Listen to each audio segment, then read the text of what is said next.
Hey, Genki Call here with your Soulforge offerings for the week of January 9th, 2023. Yes, I forgot the date for a second. There is some good stuff in here, and the best stuff is actually a legendary. Two legendaries, actually. I do love the Winter Imp. With Shibanu Vespera, this guy is so good because you're getting so many blue gem matches, and then you're getting the true scatter damage going up and up and up. It's true damage. He is the most useful of the imps, and I don't think that he is in the drop table now. I think that we've probably switched to the Imp of Love by now, but I could be wrong. But I'm not sure that you can get this guy with your keys until next winter. It may still be available right now. I'm not positive on that, but I do love this guy. However, Tesla is in here, and Tesla is worth crafting. Absolutely. It doesn't look like much. 8 true scatter damage, boosted by all ally and enemy armor. It's a 4-to-1 ratio, and it doesn't matter a bit. Tesla absolutely rocks in delves, and especially events. She's just amazing. I like to run with a double Tesla team. I do it all the time because she's just that good. But is she worth 800 diamonds? To me, absolutely she's worth 800 diamonds. But the question is whether or not you're going to use her. And if you're not going to use her, there's no reason to craft her. Just like with anything that I go over here. Let me back up. The Great Maw. Um, the Great Maw had already dropped from the one of the amazing troops that it used to be by the time I started the game 2.5 years ago.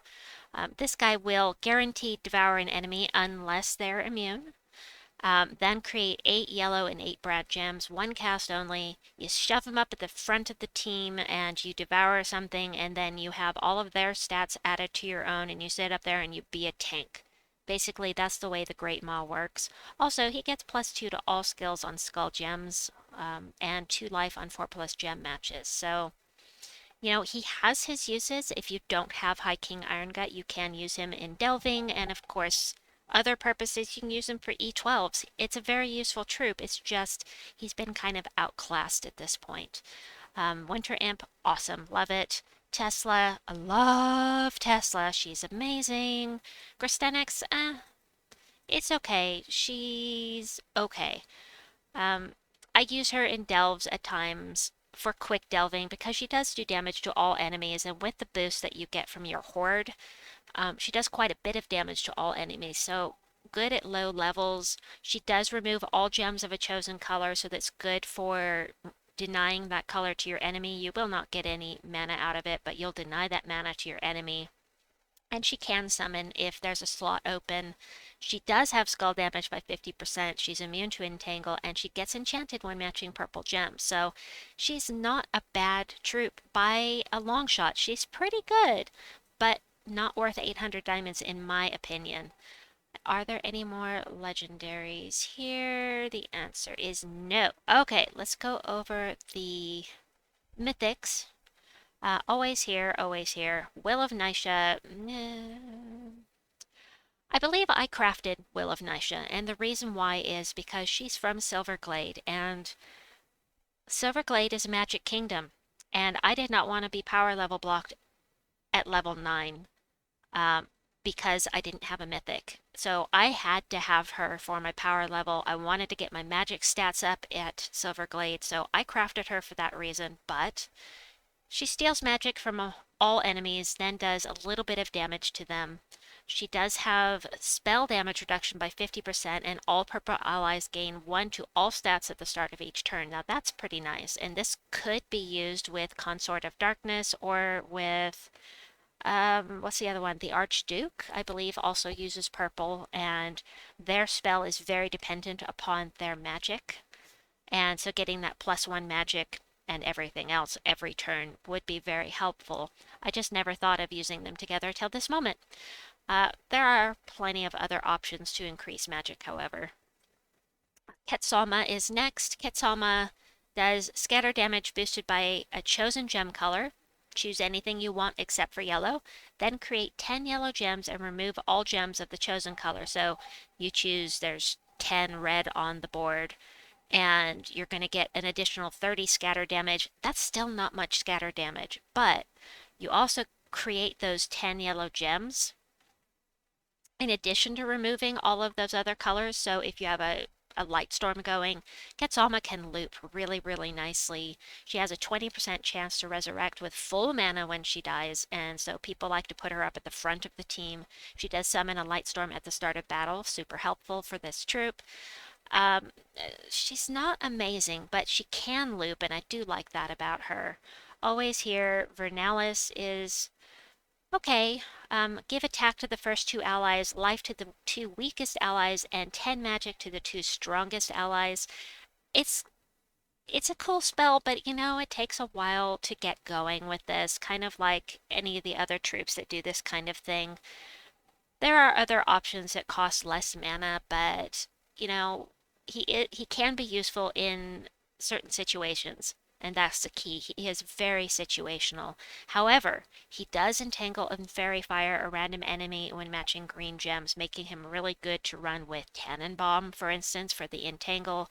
Fairy fire is amazing. It makes you do an extra 50% spell damage to anything that's fairy fired. So, for that reason, for this trait alone, he's worth having. I just never tend to use him because I forget about this. He does get also bonus green mana, so every 3 mana that you match, or every match you make, you get 1 extra green mana from it. Um, always here, always here, always here. And the last of the mythics is Piscea. I love this troop. I love this troop on a specific team. I use it for E12s all the time. I use it for the dungeon. I love this troop. It's my favorite of the Zodiac mythics. He destroys all green gems. That means you take them as if they were matched. And that will feed. I love to run him with Queen Beatrix. Then he creates blue gems equal to the number of green gems destroyed, meaning you're going to get a bunch of looping going on. You're going to feed right back into yourself, and he has 2 independent 30% chances to devour a random enemy. I have a video up on this, I believe. I will link it in at the end. There will be a thumbnail in the last 15 seconds of the video. So unless I forget to put it there, keep an eye out if you want to check out the team that I put together for Piscea, because I just love it. 30% skull damage reduction, making him absolutely fine to run at the front of the team, and +4 attack to all blue allies when matching blue gems. Really, really solid mythic. I like him a lot. I think I got that point across. Alright, there are 2 doomed weapons here. Would I recommend crafting them? Probably not. I already have 12 weapons for this particular kingdom, even without the doomed weapons, and it is easier to level up these things now. You don't have to wait for years to level them up anymore, because now there are the forge orbs, the orbs of forging, that will help you get them leveled. But this one gives life to all allies and mana to every other ally but yourself, and the usual doom thing. Plus 2 magic to all allies for each green enemy. Interesting. If I was going to craft one of these, it would probably be this one. The other is the Doomed Ram that does heavy splash damage, stuns all purple enemies, cleanses all purple allies. I don't know, these don't look bad. If it wasn't for the Forge Scrolls and them being so incredibly hard to level up, I would craft them both, but they're also 900 diamonds each, so that's kind of cost prohibitive right there. But they don't look like bad weapons. They look like they could be fun to use. Next up, we have our 75 diamond one. I love the design of this weapon. I think it's really pretty, which is neither here nor there. But this thing is going to do damage to an enemy, double damage if there's a dark storm, and it creates a dark storm as well. It also webs the first enemy, drains like 3 mana from it, and diseases as well. I believe just the first enemy. And it's only 75 diamonds, so if you need a weapon for Zulkari, this is a nice, cheap option. Next up, we have the Dark Shot, which does damage to an enemy, creates 5 purple gems boosted by webbed enemies. You're running you've got spider gems now. There's a way to get the entire enemy team webbed really easily, and so creating 5 purple gems boosted by webbed enemies. Um, so you're going to get an extra 3 purple gems for every webbed enemy. So you can have an extra 12 purple gems created if they're all webbed. It's an interesting thought. Do I like it? I don't know. Umbral. Umbral.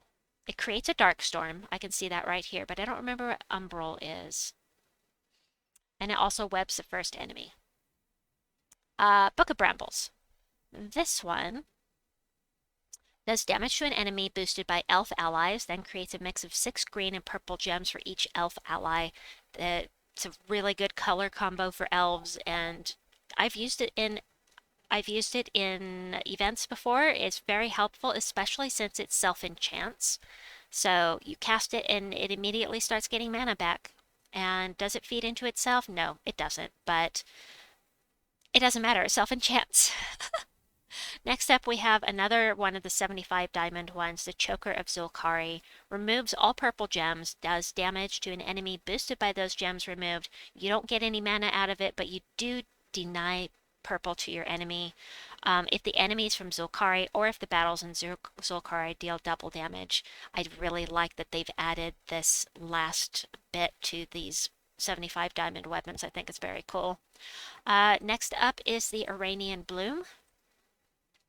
This is damage to an enemy boosted by Zulkari allies, then create a mix of 6 green and purple gems for each Zulkari ally. So this is specifically Zulkari, whereas the other weapon was for elf allies. And so the one that's broader use for elves is going to be a better choice to craft, in my opinion, but entirely up to you. I like them both.